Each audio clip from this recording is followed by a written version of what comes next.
మీరు కేఎల్ రాహుల్ గురించి మనం చెప్పుకోవాలి. బ్యాటింగ్ ఆర్డర్ మార్చారు మళ్ళీ. అంటే ఇంగ్లాండ్ తో వన్డేలో యా. థర్డ్ వన్డేలో ఫిఫ్త్ పొజిషన్ లో వచ్చాడు. నిన్న బంగ్లాదేశ్ మీద మళ్ళీ సిక్స్త్ లో వచ్చాడు. సో ఏదైనా ఎఫెక్ట్ పడే అవకాశం ఉందా? పాకిస్తాన్ మ్యాచ్ లో కూడా ఇటువంటి ప్రయోగాలు గంభీర్ కంటిన్యూ చేస్తాడు అనుకోవచ్చు. అక్షర్ పటేల్ ని ముందుకు పంపించి మళ్ళీ. ఛాన్సెస్ ఉన్నాయి, లేకపోలేదు. It depends because Gautam Gambhir I think he's one man who believes in left hand right combination లాగా అనిపిస్తున్నాడు. ఎస్. మనం తను కేకేఆర్ లో ఉన్నప్పుడు కూడా అదే చూసాం. ఈవెన్ ఫర్ దట్ మ్యాటర్ బోడగవాస్కర్ ట్రోఫీలో కూడా అదే చూసాం. ఇంగ్లాండ్ తో సిరీస్ లో కూడా దాన్నే ప్రయత్నించిండు. So there is a high chance, అంటే ఆపోజిట్ లో ఏ సిచ్యువేషన్ ఏ కాంటెక్స్ లో వికెట్స్ కోల్పోతున్నారు, ఆ మిగిలిన బౌలర్లు ఆపోజిషన్ టీమ్ లో ఏ బౌలర్ కి ఎన్ని ఓవర్స్ బౌలింగ్ మిగిలి ఉన్నాయి, సో ఇవన్నీ కూడా కన్సిడరేషన్ లోకి వస్తాయి. But I think he will still stick to that. Gautam Gambhir ఆ లెఫ్ట్ రైట్ కాంబినేషన్ కి స్టిక్ చేసే ఉంటాడు, స్టిక్ అవుతూనే ఉంటాడు. అక్షర్ ని కూడా ముందుకు పంపించేందుకు ప్రయత్నం చేస్తాడు. ఎందుకంటే మీరు చూడండి, టాప్ ఆర్డర్ లో 1 and 2 లో Shubman Gill, Rohit Sharma, and then Virat Kohli, yes. And then Shreyas Iyer, and then KL Rahul. So ఎక్కడ కూడా మనకి లెఫ్ట్ హ్యాండ్ బ్యాటర్ అనేది లేదు. సో లేదు. ఎప్పుడైతే ఆ స్లైట్ గా ఒక లెఫ్ట్ హ్యాండ్ బ్యాటర్ కనుక పంపిస్తే కొంచెం బౌలర్స్ ఆ లైన్ ని డిస్టర్బ్ చేసేందుకు ఛాన్స్ ఉంటుంది. But it is not necessary and it is not mandatory. ఖచ్చితంగా లెఫ్ట్ హ్యాండ్ బ్యాటర్ ని పంపించాలని ఏం లేదు. Just to disturb the rhythm and line of the opposition team. Okay. అయితే బౌలింగ్ కాంబినేషన్ ఎట్లా ఉండే అవకాశం ఉందంటారు? అంటే యాజ్ యూజువల్, అంటే మొన్న కూడా రీసెంట్ గా ప్రెస్ కాన్ఫరెన్స్ లో రోహిత్ శర్మ, మేము 5 స్పిన్నర్లు అని మీరు అందరూ అంటున్నారు కానీ వీ ఓన్లీ టేక్ 2 స్పిన్నర్స్, మిగిలిన అందరూ స్పిన్ ఆల్రౌండర్స్. సో ఆ విధంగా యా. చూసుకున్నా కూడా మళ్ళీ జడేజా, అక్షర్ పటేల్ అండ్ కుల్దీప్. సో కుల్దీప్ ని డ్రాప్ చేసి వరుణ్ చక్రవర్తిని తీసుకుంటారా అనేది ఒక డౌట్ ఉంది. ఎందుకంటే వరుణ్ చక్రవర్తి కంటే కుల్దీప్ లాస్ట్ మ్యాచ్ లో is wicketless. I think it depends. ఎందుకంటే మీరు అన్నది కూడా valid point. There are chances Varun చక్రవర్తిని తీసుకునే ఛాన్సులు కూడా ఉన్నాయి.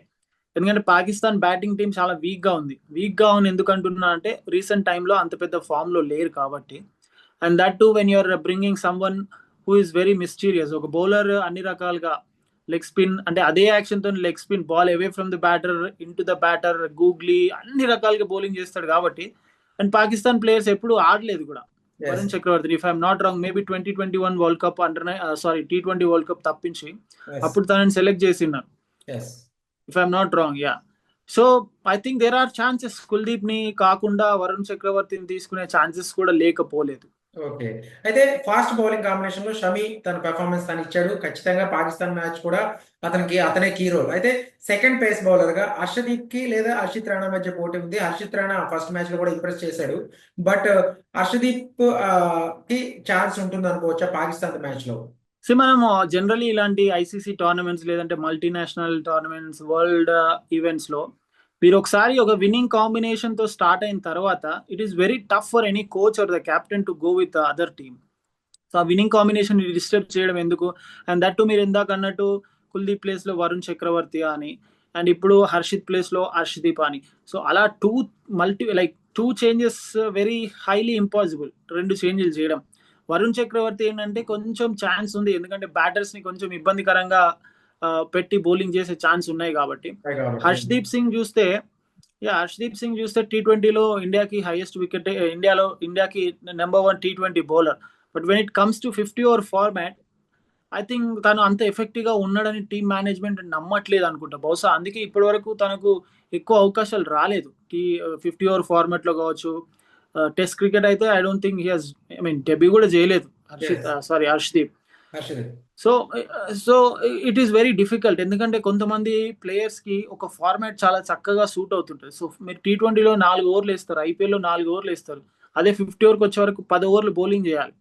So it is going to be very difficult. అంటే కొన్నిసార్లు ప్లేయర్స్ లో క్యాపబిలిటీ ఉన్నా కూడా they are not ready for that format లాగా ఉంటారు. చూడడానికి మనకు అందరికి రెడీ ఉన్నారు, ఆడొచ్చు, ఫర్ 10 ఓవర్స్ బౌలింగ్ చేయగలడా అంటే 100% చేయగలడు. But how much effect is bringing to the team అనేది చాలా ఇంపార్టెంట్.